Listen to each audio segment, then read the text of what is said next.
പ്രായത്തിന്റെ ഇളവ് നൽകാൻ ആകില്ലെന്ന് വ്യക്തമാക്കിയാണ് ഷാരോൺ വധക്കേസിലെ പ്രതി ഗ്രീഷ്മയ്ക്ക് കോടതി വധശിക്ഷ വിധിച്ചത്. ഗ്രീഷ്മയുടേത് വിശ്വാസവഞ്ചനയാണെന്നും പ്രകോപനം ഇല്ലാതെയാണ് കൊലപാതകം നടത്തിയെന്നും കോടതി പറഞ്ഞു. സ്നേഹം മറയാക്കിയുള്ള ചതിയാണ് ഗ്രീഷ്മ നടത്തിയത്. പ്രായത്തിന്റെ ഇളവ് നൽകാനാകില്ല, ക്രിമിനൽ പശ്ചാത്തലമില്ല എന്ന പ്രതിഭാഗത്തിന്റെ വാദം കോടതി പാടെ തള്ളി. പ്രതി ഇതിനു മുമ്പും വധശ്രമം നടത്തിയിട്ടുണ്ടെന്ന് കോടതി ചൂണ്ടിക്കാട്ടി.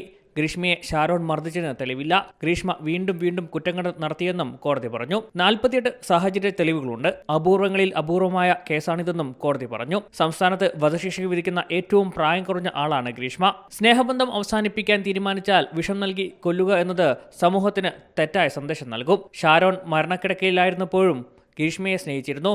ഗ്രീഷ്മ ശിക്ഷിക്കപ്പെടാൻ ഷാരോൺ ആഗ്രഹിച്ചിരുന്നില്ല. എന്നാൽ ഷാരോണിന് പരാതിയുണ്ടോ ഇല്ലയോ എന്നത് കോടതിക്ക് മുമ്പിൽ പ്രസക്തമല്ലെന്ന് വ്യക്തമാക്കി. സ്നേഹബന്ധം തുടരുമ്പോൾ തന്നെയാണ് ഗ്രീഷ്മ ഷാരോണിനെ കൊലപ്പെടുത്താൻ ശ്രമിച്ചത്.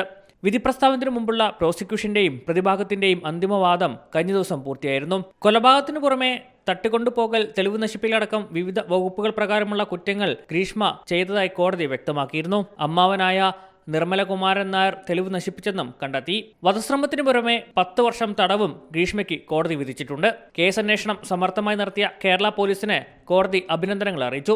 മാറിയ കാലത്തിനനുസരിച്ച് പോലീസ് അന്വേഷണ രീതി മാറിയെന്നും നല്ല രീതിയിൽ സാഹചര്യ തെളിവുകൾ ഉപയോഗിക്കുകയും ചെയ്തുവെന്നും കോടതി പറഞ്ഞു. വിവാഹ നിശ്ചയത്തിന് ശേഷവും പ്രതി ഷാരോണുമായി ലൈംഗിക ബന്ധത്തിൽ ഏർപ്പെട്ടതായി തെളിഞ്ഞുവെന്നും കോടതി വ്യക്തമാക്കി. 2022 ഒക്ടോബർ 14 ഷാരോണിനെ വീട്ടിലേക്ക് വിളിച്ചു വരുത്തി ഗ്രീഷ്മ വിഷം കലർത്തിയ കഷായം കുടിപ്പിച്ചത്. ഒക്ടോബർ 25 ചികിത്സയിലിരിക്കെ ഷാരോൺ മരിച്ചത്. വിധി കേൾക്കാനായി ഷാരോണിന്റെ അച്ഛനും അമ്മയും സഹോദരനും കോടതിയിലെത്തിയിരുന്നു. വിധി പ്രസ്താവന തുടങ്ങും മുമ്പ് ജഡ്ജി ഇവരെ കോടതി മുറിയിലേക്ക് വിളിപ്പിക്കുകയും ചെയ്തു.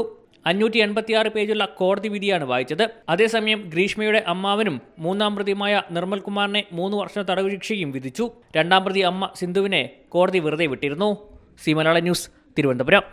ഏറ്റവും പുതിയ വാർത്തകളും വിശേഷങ്ങളും വിരൽ തുമ്പിലറിയാൻ സി മലയാളം ന്യൂസ് എല്ലാ ഡിജിറ്റൽ പ്ലാറ്റ്ഫോമുകളിലും ലഭ്യം.